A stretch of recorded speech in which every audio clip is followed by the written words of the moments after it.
E aí, galera? Bom, como é que vocês estão? Seguinte, a gente vai iniciar agora o período medieval, que dentro da cronologia, né, que se estabelece no Ocidente, vai de 376 até 1453. Ou seja, a Idade Média ela é definida pelo Império Romano. Quando o Império Romano cai no Ocidente, a queda de Roma, né, na invasão das várias comunidades germânicas, né, os bárbaros germânicos, começa a Idade Média. E quando o Império Romano do Oriente, que sobreviveu a essa queda, né, da parte ocidental, quando ele é invadido pelo Império Turco-Otomano, que era a grande força, né, islâmica que estava se desenvolvendo ali na virada da Idade Média para a Idade Moderna, aí a Idade Média termina, 1453, a queda de Constantinopla. Né? Esses são os referenciais. Dentro desse período medieval, a gente costuma abordar, assim, de maneira clássica, dois grandes temas para a parte de medievo oriental e dois grandes temas para a parte de medievo ocidental. Medievo oriental pega o próprio Império Romano do Oriente, né, que é como eles sempre se chamaram, bizantino, né, a nomenclatura a posteriori, né, a gente que deu, mas a gente fala do Império Romano do Oriente, o Império Bizantino, e também fala da unificação do mundo árabe a partir do islamismo e a expansão do mundo árabe islâmico. Para a parte ocidental, se fala dos reinos germânicos, com destaque para o reino franco, e também da formação, do desenvolvimento do sistema feudal. Sendo que, de alguma forma, a história, né, desses elementos orientais e ocidentais, elas se tangenciam, elas se tocam em alguns momentos. Né? Então, o Império Bizantino, o Império Romano do Oriente, que teve o seu melhor momento, né, o seu ápice, no século VI, ou seja, voltando a ter algum esplendor, né, que tinha tido antes da queda de Roma, um dos elementos que vai fazer justamente o Império Romano do Oriente voltar a retrair é a unificação e a expansão do mundo árabe. O mundo árabe, a gente sabe que ele vai parar, inclusive, na Europa. Né? Eles vão dominar a Península Ibérica. E o mundo árabe islâmico só não entrou para o resto da Europa porque foram barrados pelo reino franco, né? Ali ainda em tempos da dinastia merovingia. E tudo isso, de alguma maneira, vai contribuir para a construção, para o desenvolvimento do sistema feudal, o feudalismo na Península Ibérica, que tem suas peculiaridades por conta da presença árabe islâmica. Então, esses universos, né, eles vão dialogar de alguma maneira. A gente vai começar pelo Império Romano do Oriente, pelo Império Bizantino, né? Ou seja, pela parte do Império Romano que sobreviveu. E aí, lembrando que, vamos dizer assim, de maneira formal, a história do Império Romano do Oriente começa por volta de 330, ou seja, no início do século IV, né, na primeira metade do século IV, com o imperador Constantino. Né? Ele foi a figura que revitalizou uma antiga cidade grega ali, né, na divisão da Ásia com a Europa, ou seja, uma antiga colônia grega no Estreito de Bósforos, que era Bizâncio, e que tem essa peculiaridade, né, tinha essa peculiaridade, na verdade tem até hoje, porque essa cidade sobrevive, né, com outro nome, mas sobrevive. E que tinha essa peculiaridade de ser a única cidade no mundo que está em dois continentes, né, está tanto na Ásia quanto na Europa. Essa cidade, revitalizada pelo Constantino e rebatizada de Constantinopla, vai virar a referência administrativa do Império Romano no Oriente. Portanto, ainda não há uma divisão oficial, né, do Império Romano. Mas, na prática, essa divisão ela já começa a acontecer. Né? A divisão oficial vai vir com Teodósio no final do século IV, em 395, que de fato se divide o Império Romano, já num cenário de crise, né, numa tentativa de melhor administrar o Império Romano. Para quem viu os vídeos, né, sobre o Baixo Império, já tinham tido tentativas, né, de tetrarquia e aí dessa divisão administrativa. Lembrando que esses dois imperadores, eles são fundamentais para o desenvolvimento do cristianismo, né, ou pelo menos assim, pela difusão, institucionalização, porque vai ser o Constantino, né, imperador convertido ao cristianismo, com o Edito de Milão, que vai oferecer a tolerância ao culto, né, do cristianismo, e vai ser o Teodósio, no final do século, que vai elevar o cristianismo à religião oficial do Império Romano. Né? Essa herança, obviamente, vai para o Oriente e vai ter aquela separação, né, aquela cisão, aquela divisão do cristianismo na parte ortodoxa e na parte apostólica romana. Até agora, o que tem é a igreja cristã e não católica, né? Só com a cisão que ganha essa nomenclatura no Ocidente. Então, a história do Império Romano do Oriente começa ali, né? com essa divisão administrativa e depois uma divisão oficial. E aí, como eu coloquei, quando se trata da história do Império Romano do Oriente, em geral, aqui a gente vai ser mais pragmático, obviamente, né? A gente vai fazer o conteúdo pensando nas provas, aquilo que seria relevante. Mas, em geral, se trata do século VI, em especial do governo Justiniano, porque foi nesse momento que o Império Bizantino, que o Império Romano do Oriente, recuperou alguma das conquistas militares que tinham sido perdidas, né? E, portanto, recuperou um pouco daquele frescor, né? Um pouco daquele florescer, um pouco daquele auge que um dia o Império Romano teve. Óbvio que não chegou perto ao que o Império Romano já tinha passado, mas houve a recuperação de algumas áreas. E esse imperador Justiniano, ele governou de 527 até 565. E aí já é peculiar o fato dele ter chego, né, ao império, a se tornar imperador. E tem um outro elemento que é fundamental, que é a imperatriz, a Teodora, né, a trajetória dele, dos dois, a influência que ela teve no governo. E, em geral, quando o nome dela aparece muito ligado ao controle de uma revolta, da qual ela teve influência absolutamente fundamental, mas a influência dela ia muito, muito além. Então, só para mexer um pouco assim com essas biografias, até para o conteúdo, né, ficar um pouco mais colorido, assim, né, dar um pouco mais de humanidade, né? Eu falei que o Justiniano, é curioso o fato dele ter chegado a se tornar imperador, porque ele nasce numa família camponesa, não era nem de latifundiários, não eram propriamente pobres, mas uma família ali relativamente humilde, assim, do campo. E se ele não fosse adotado pelo tio dele, provavelmente o destino teria sido seguir, né, a profissão, a atuação dos pais que eram camponeses. Mas o tio dele tinha um alto cargo dentro das forças militares do Império Romano do Oriente, acabou meio que apadrinhando, assumindo a criação, né, do sobrinho. O tio se chamava Justino e ele acabou adotando o nome de Justiniano. Não era o nome de batismo dele. E aí ele passa a frequentar a corte do imperador da época, que era o Anastácia I. E ele teve acesso, portanto, a uma educação que ele jamais teria se tivesse ficado na mesma condição. O imperador não deixou descendentes. E por uma forte ligação com o tio do Justiniano, com o Justino, por não ter deixado um herdeiro, ele acabou nomeando o Justino como o imperador que o sucederia. Só que o Justino já tinha 65 anos, já era uma figura idosa, senil, assim. E aí governou só 2 anos. E o filho dele adotivo acabou virando o imperador, que é justamente o Justiniano. O Justiniano conheceu a esposa, Teodora, 2 anos antes de virar imperador. E aí ela tem uma história mais peculiar ainda. Ela era filha de uma atriz de teatro, uma mulher do teatro, e filho de um domador de elefantes, sendo que ambos trabalhavam no hipódromo. O hipódromo, né, em Constantinopla, no Império Bizantino, ele cumpriu o papel que o Coliseu teve para Roma no seu melhor momento, né? Então era um estádio em formato oval, bem alongado, porque nesse hipódromo aconteciam corridas de biga, né? Corridas de carro, vamos dizer assim, né? Puxado por cavalo, obviamente, né? Tinham torcidas organizadas, torcidas que tinham um vínculo através de tendências políticas, elementos sociais. Eram 4 grandes torcidas que se localizavam no hipódromo. Tinha capacidade para umas 60 mil pessoas, um negócio deslumbrante assim.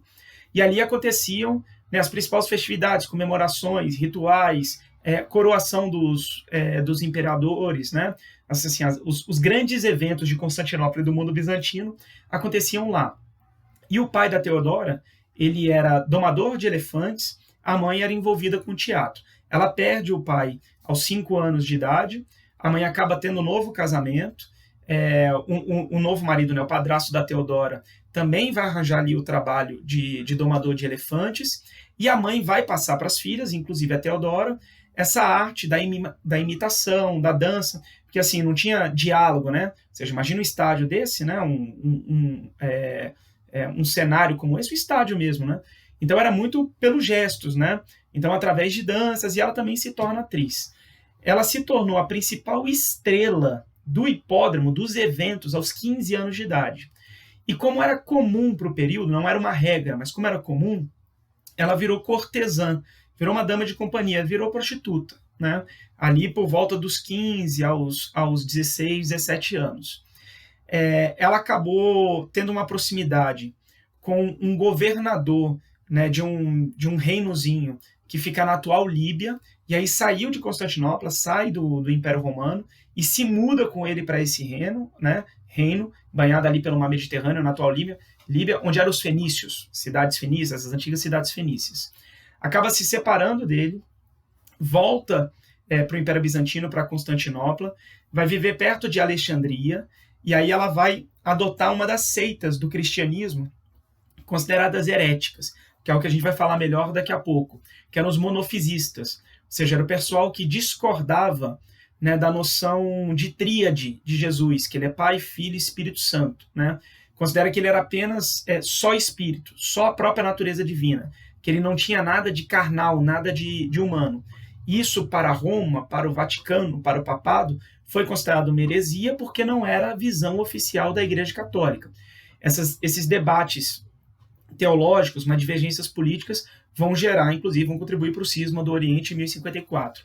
A Teodora adotou essa seita, vamos dizer assim, né, cristã herética, e aí depois se mudou para Constantinopla, para perto do palácio, para trabalhar como tecelã.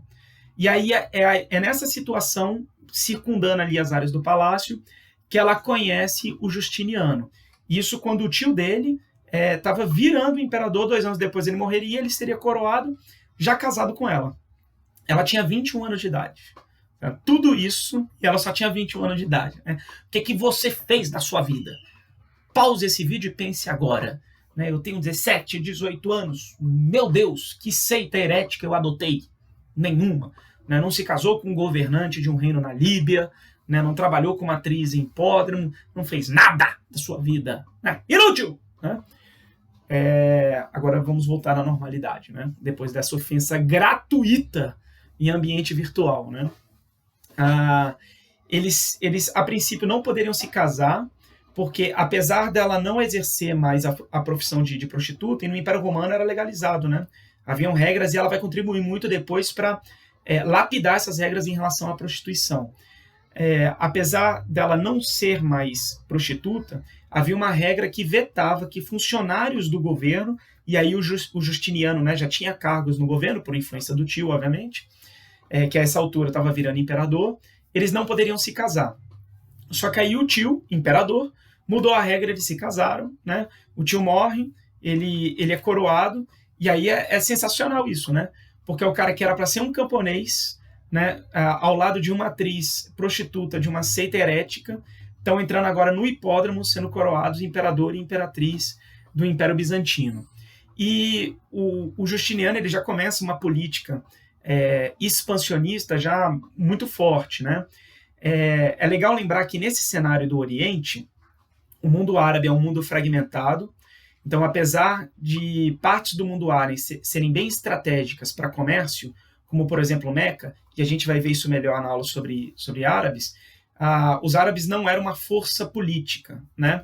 A grande força política, e que no Oriente era rival do Império Bizantino, eram os persas. Então, muito da expansão do Império Romano tinha a ver nesses atritos com os persas, mas também uma expansão para o Ocidente. Então, o norte da África, né, ele foi recuperado, partes do sul da França hoje, sul da Península Itálica e partes do sul da Península Ibérica. Ou seja, não houve uma reconquista da Península Itálica como um todo, né, de toda a área da Gália, de toda a Península Ibérica, como tinha sido no ápice. De qualquer forma, ele voltou a ter o controle, né, da franja do mar Mediterrâneo, o que era importante para o comércio. Sobretudo, como havia essa grande rivalidade com os persas, ele cresceu para o outro lado, onde não tinha nenhum grande rival, né, vamos dizer assim. E agora, para mobilizar tudo isso, né, você teve um recrutamento militar muito forte, um aumento da carga de impostos. E foi esse aumento da carga de impostos que a gente sabe que, sobretudo para as populações mais pobres, tem uma consequência muito grande, porque isso diminui a renda, faz com que você tenha dificuldade de ter acesso a tudo, né? Que acabou sendo a motivação para a grande revolta, para a grande sedição de Niké ou de Nica, né? Niké, e aí você pode ler como Nike, quer dizer vitória, né? Sendo que qual foi o estopim? Isso não é o motivo é o aumento de impostos e as consequências sociais que ele tem, sobretudo para as camadas mais pobres. Mas qual foi o estopim? Numa dessas corridas de biga, o Justiniano estava presente, né? O imperador ia assistir às corridas, ele tinha um cavalo preferido, só que o cavalo, que era o preferido dos setores populares, chegou assim empatadinho com o cavalo preferido do imperador. Do que se tem, né, de relato da época, o cavalo que era a preferência dos populares ganhou. Eles chegaram cabeça a cabeça, mas o outro ganhou. Como ficou uma dúvida, o Justiniano teve que decidir e ele decidiu a favor do cavalo dele. Essa insatisfação com a decisão foi considerada, vamos dizer assim, um símbolo da cobrança de impostos, do autoritarismo, do autorrecrutamento, né, e, portanto, de todos os elementos sociais que estavam acontecendo ali de ruim. A revolta explode no hipódromo, os populares saem vandalizando, barbarizando a cidade e meio que tomam o controle de Constantinopla.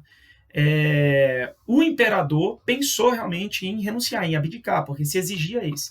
Essa revolta acontecendo 5 anos depois que ele assumiu, né, o trono. Então, ele assume em 527, 532 é que explode a revolta.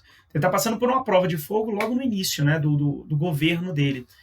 E quem foi ponta firme, quem foi muito fundamental foi a Teodora. Ele era mais velho do que ela, mais velho, assim, uns 15 anos.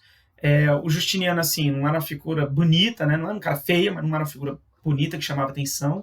Era uma figura bem tímida, né? Mais reservado, recatado. A Teodora, não, ela já era uma figura bonita, tem vários relatos, né, que chamam a atenção disso.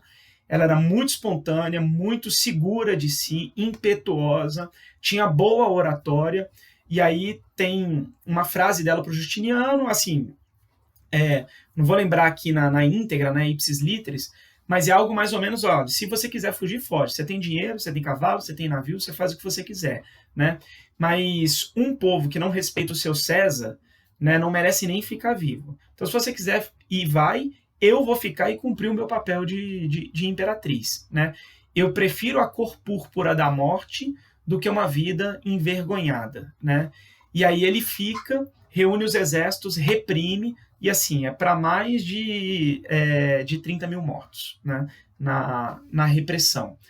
E aí, essa repressão brutal, né, ela foi fundamental para um controle, um controle político, e o governo do Justiniano, né, poder se alongar, e foi até a morte dele. Ela morreu antes dele, inclusive.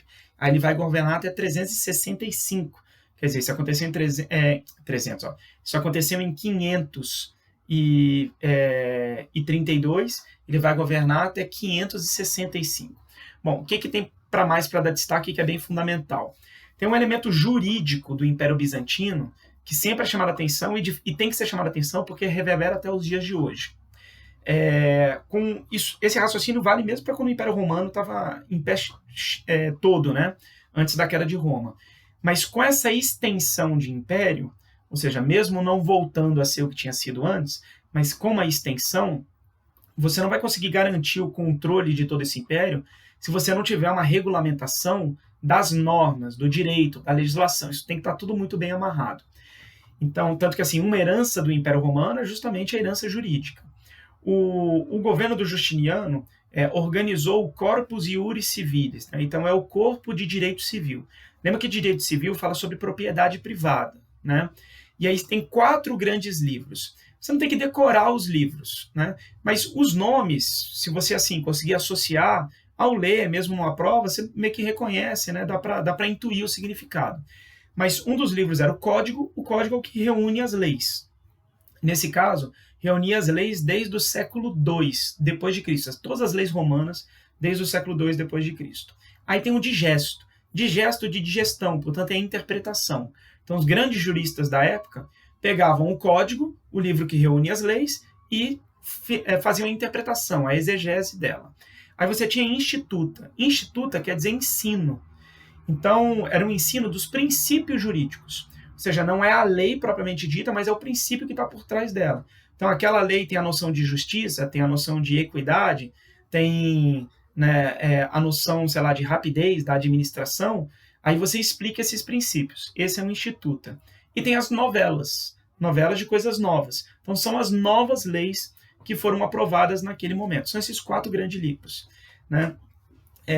O direito, né, o Corpus Iuris Civilis do Justiniano, ele estava dentro do parâmetro jurídico que vinha desde o Código de Hammurabi. Lembra que o Código de Hammurabi é considerado, né, o primeiro código escrito que se tem notícia, que é aquela noção de que as pessoas são desiguais por natureza e que, portanto, a lei não pode tratar os desiguais de maneira igual. A lei trata os desiguais, dando a cada um o que lhe é de direito. Essa é a concepção. Então, homens e mulheres não são iguais, não podem ter o mesmo tratamento, né? Livres e escravos, nativos e estrangeiros, né? Então, a legislação tem que refletir essa desigualdade. E é isso que está no Corpus Iuris Civilis. Esse paradigma jurídico, este modelo de lei, só vai ser quebrado com as revoluções liberais, burguesas liberais, virada do século XVIII para o século XIX, sendo que o grande símbolo é a Revolução Francesa, a Declaração dos Direitos do Homem e do Cidadão. Agora, óbvio, a Bill of Rights, a Declaração de Independência dos Estados Unidos, já tinha esses elementos, né, que a gente sabe da influência da Revolução Francesa, então ali se considera a quebra de paradigma. Agora, vale dizer que a Theodora teve uma influência, né, na construção desse código e houve uma melhora, né, da vida das mulheres e das prostitutas. Então, ela, com base em legislação, ela contribuiu para fechar prostíbulos e para prender pessoas que exploravam prostitutas, de construir abrigos para receber, né, as prostitutas. Ela conseguiu extinguir, né, teve influência para eliminar a pena de morte por adultério. As mulheres poderiam pedir adultério, mulheres poderiam receber herança em determinadas situações. Então, a influência dela foi não ficou só nos bastidores como um suporte, não, ela foi uma figura, de fato, que governou ao lado dele, quase que em pé de igualdade, isso era reconhecido na época, inclusive. Deixa eu tossir aqui, porque eu tô falando demais, eu nem trouxe água para eu beber aqui, né?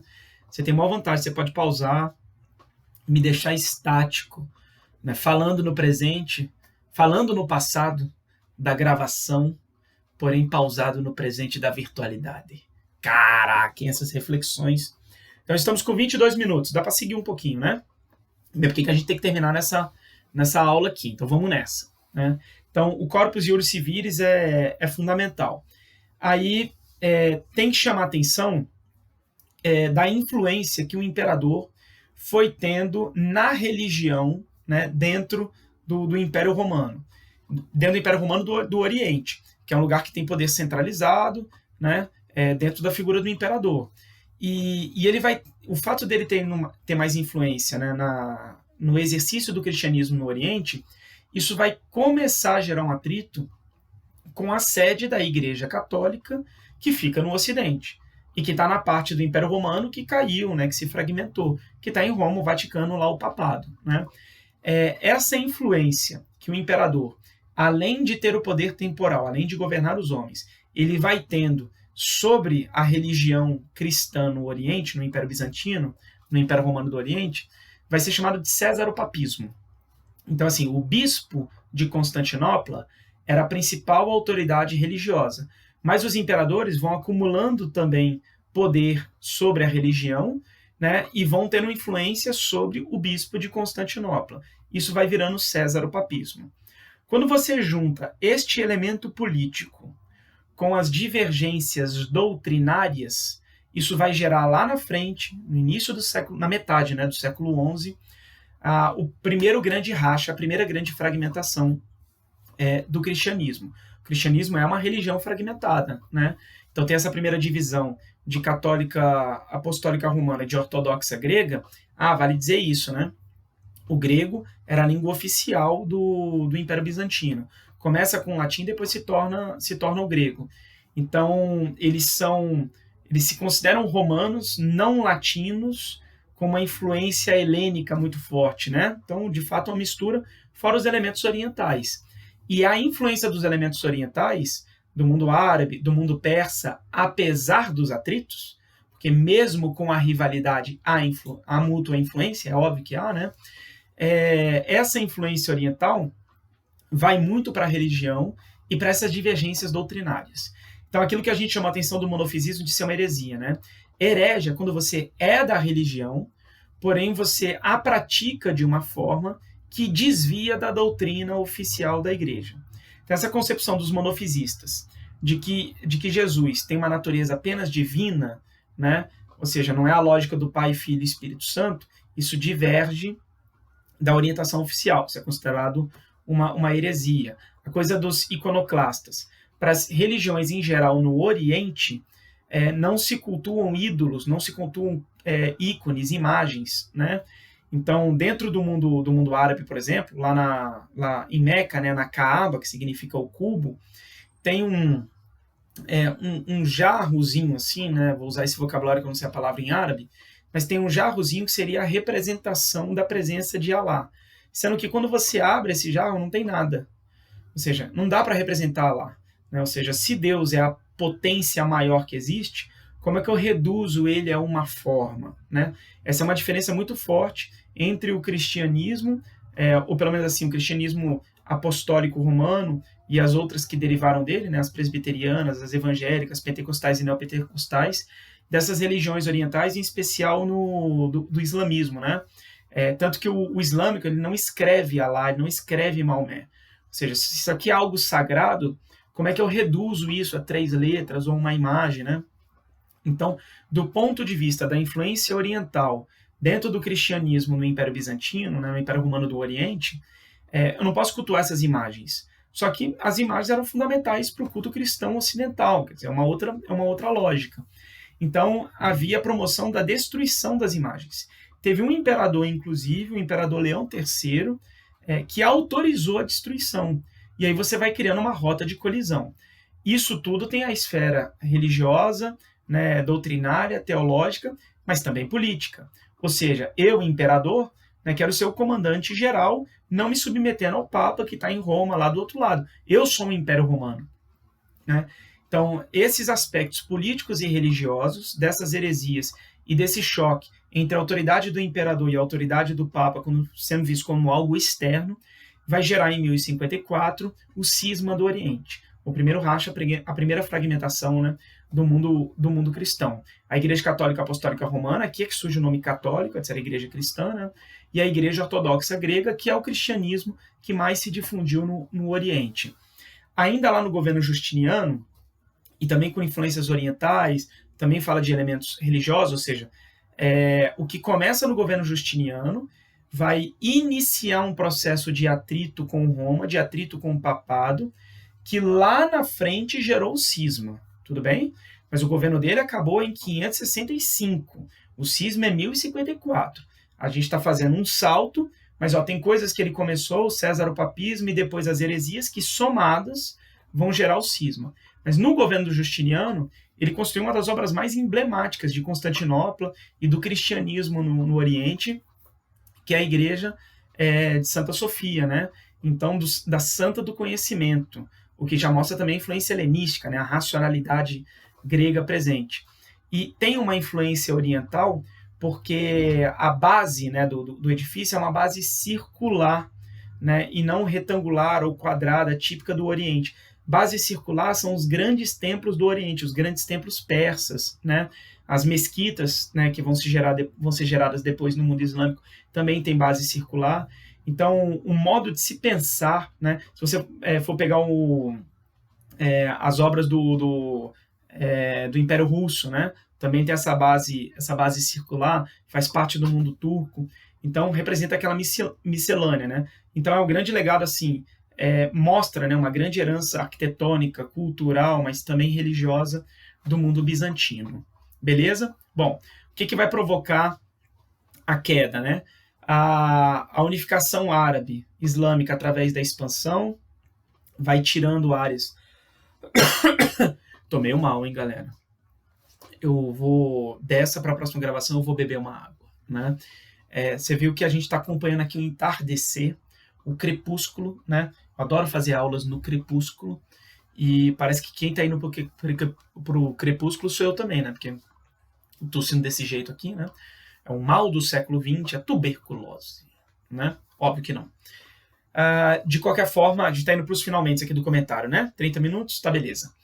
a, a decadência, né, ela vai vir por perda de áreas de influência, em especial para o mundo árabe, esse desgaste com o mundo persa, né, vai através de guerras, perda de território, e aí depois de perder influência para o mundo árabe islâmico, atritos com o mundo persa, depois tem as invasões do Império Turco-Otomano.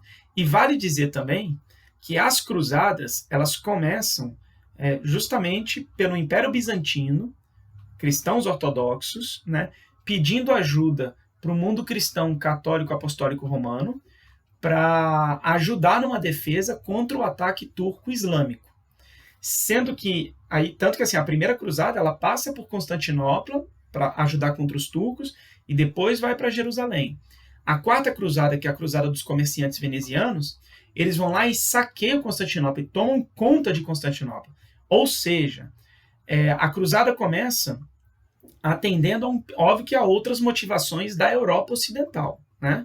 Não estou descartando isso, mas eu estou colocando que o chamamento para a cruzada ele tem a ver com atender a um pedido do Império Bizantino para que cristãos se unam, mesmo que sejam de igrejas diferentes, cristãos se unam contra o ataque do islâmico.